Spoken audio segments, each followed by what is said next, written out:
Bienvenue sur le podcast Drôle de Naturo, présenté par Marie et Hadza. Ici, on vous parle de la naturopathie en toute simplicité. Exactement.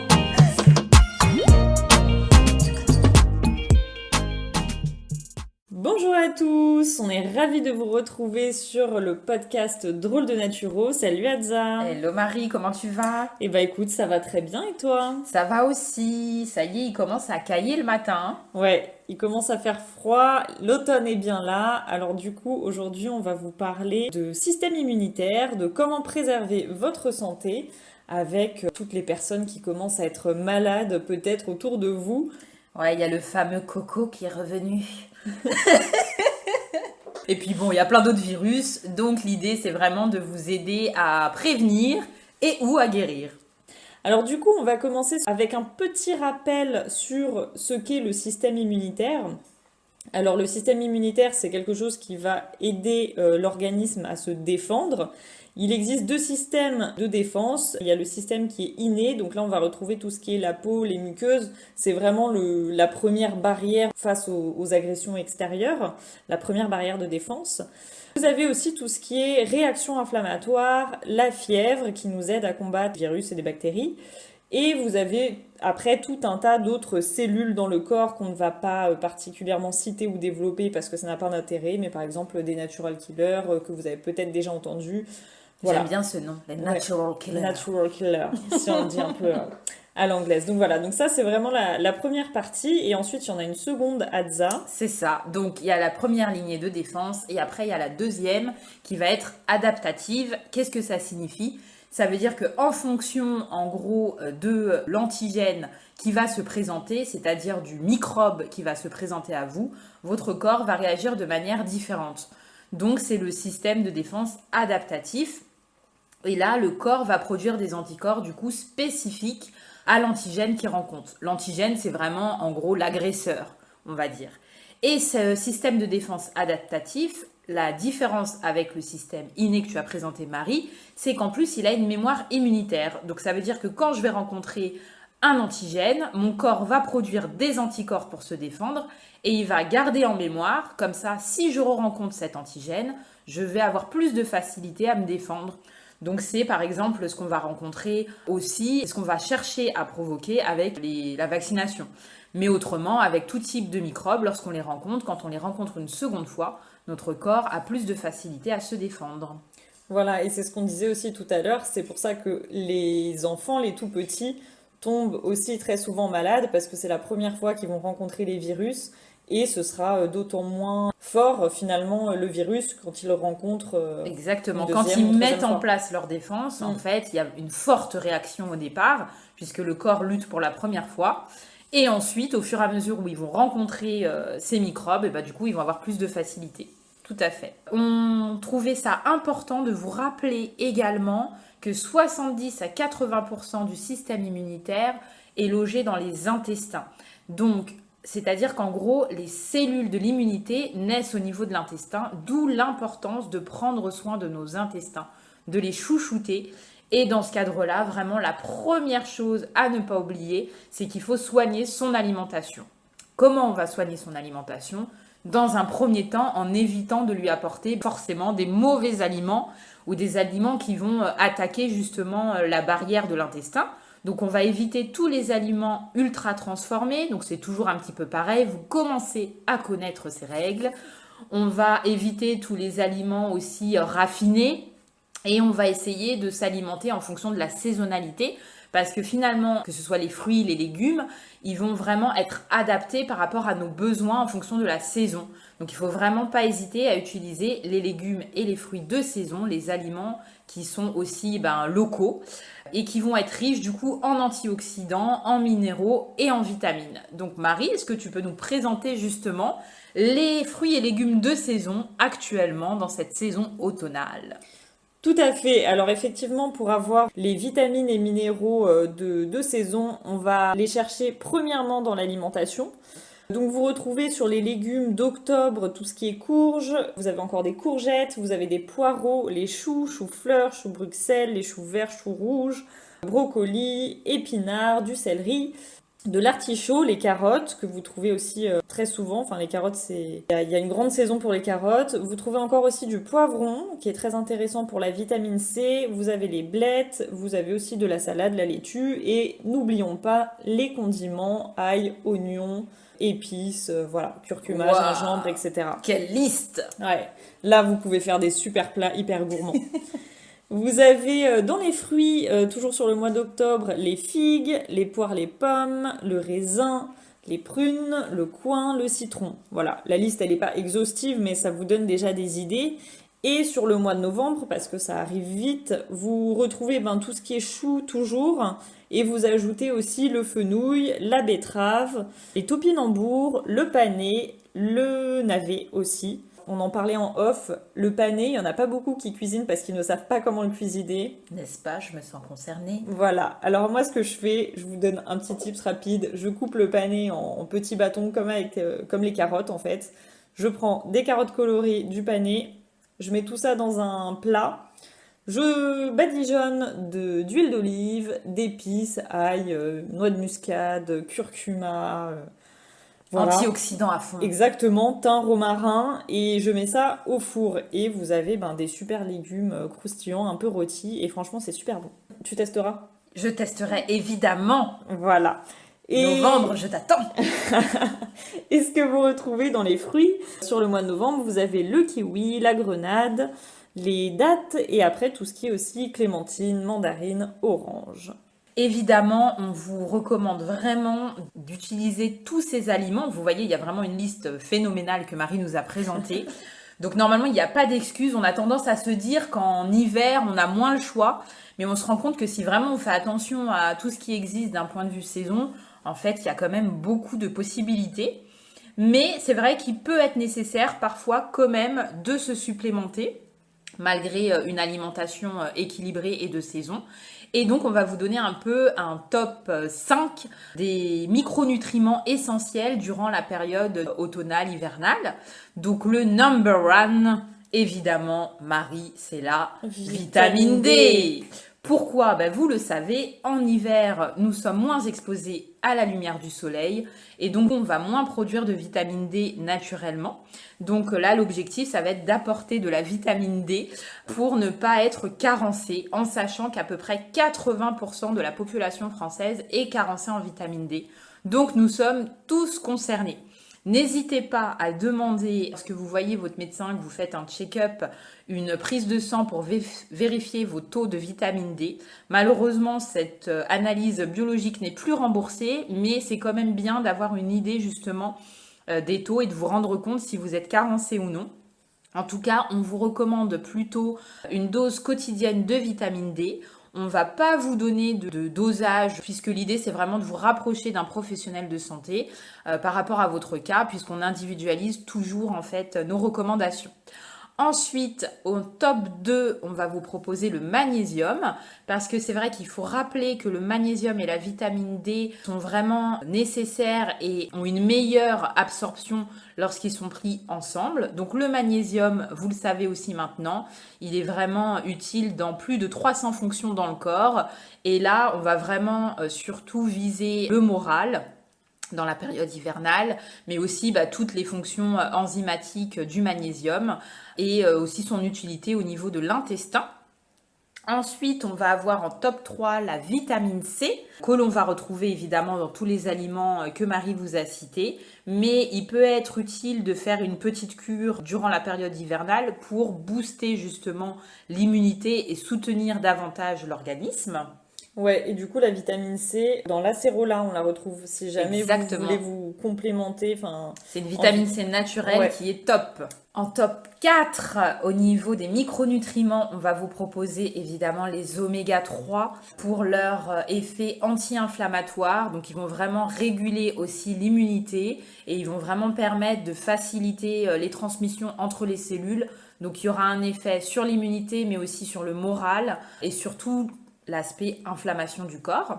Et enfin, on va avoir le zinc qu'on met beaucoup plus en avant depuis la période effectivement du Covid, puisqu'on s'est aperçu que lorsqu'il y a une carence en zinc, il peut avoir une perte du goût et de l'odorat. Et le zinc est vraiment primordial dans l'immunité.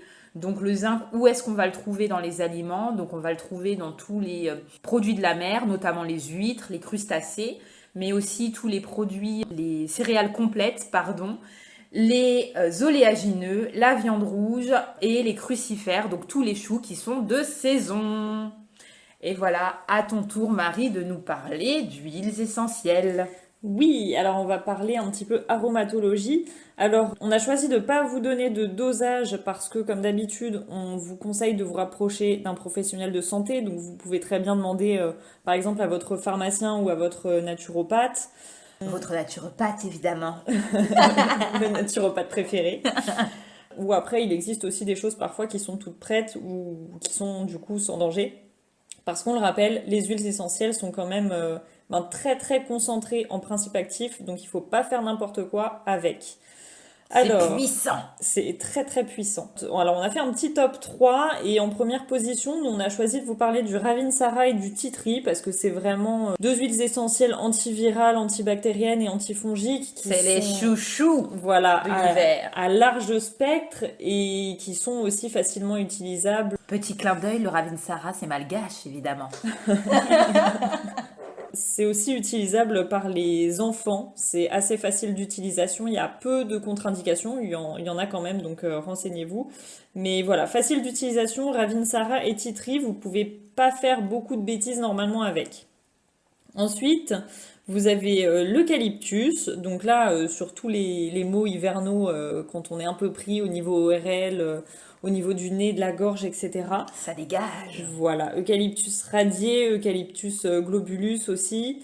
Donc là, on va être plutôt sur de la décongestion, un côté expectorant aussi, et ça reste une huile essentielle qui est antivirale et antibactérienne, donc intéressante pour les maux de l'hiver. Vous avez aussi après, alors là on vous a pris l'origan et la sarriette des montagnes. Ça, ce sont vraiment deux huiles essentielles qui sont fortement anti-infectieuses. Ce sont des anti-infectieuses très puissantes. Donc on les utilise pas n'importe comment. Elles sont aussi immunostimulantes.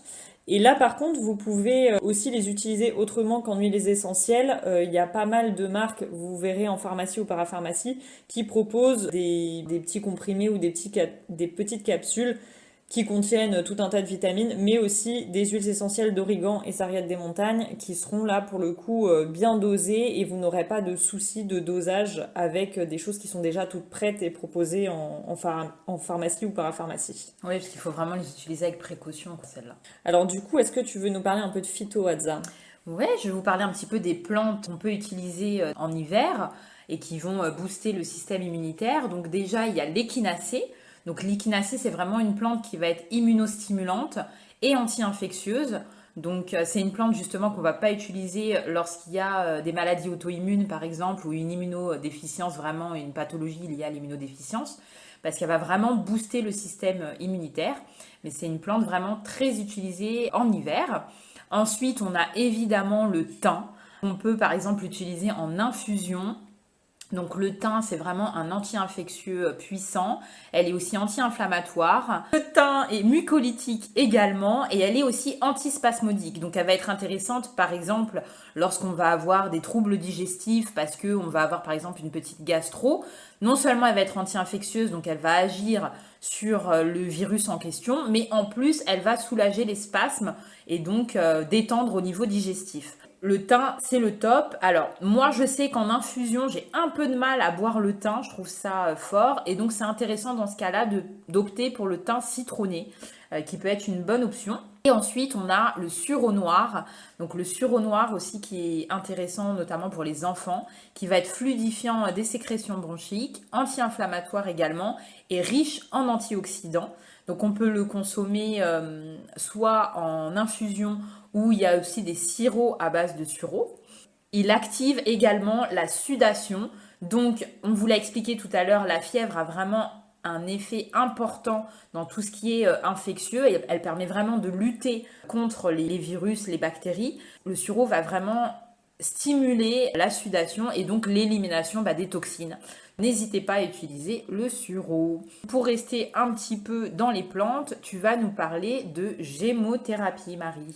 Je voulais juste peut-être faire un rappel sur ce que ça veut dire mucolytique, parce que tout le monde ne sait peut-être pas ce que ça veut dire. Effectivement, Mucolytique, ça veut dire que ça va fluidifier toutes les mucosités. Donc, par exemple, lorsqu'il y a un encombrement, ça va permettre d'éliminer plus facilement cet encombrement et ça va fluidifier toutes les sécrétions. Voilà, merci. Donc ça, c'était pour le teint, mais bon, c'est pas la seule à être mucolytique. Maintenant, quand vous rencontrerez ce mot, vous saurez ce que ça veut dire. Vous pouvez l'utiliser aussi dans un dîner mondain, si jamais ça vous chante. Côté Gémeaux, alors là, Bourgeon, on va parler de l'églantier, qui est un grand anti-inflammatoire et intéressant dans tout ce qui va être sur la sphère ORL. Donc quand on est un peu pris au niveau du nez, de la gorge, etc., ça peut être intéressant.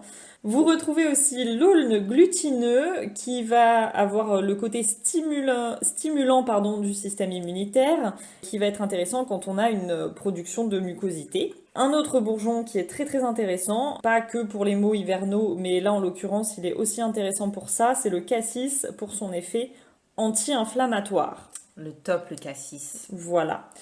Pour ceux qui ne connaissent pas forcément la gémothérapie, la gémo, elle est vraiment intéressante pour plusieurs choses. Déjà parce qu'en fait, les bourgeons sont vraiment concentrés en principe actif jeune et du coup, c'est d'autant plus puissant. Mais il y a aussi, Marie, n'est-ce pas, l'aspect un peu énergétique de la plante peut avoir aussi un effet vraiment sur tout le système, en fait, sur tout l'organisme. Tout à fait. Ensuite, en complément de tout ce qu'on a dit, en parlant d'aroma, phyto, alimentation, etc., il ne faut pas oublier les règles de base qui sont également de sortir, de prendre l'air.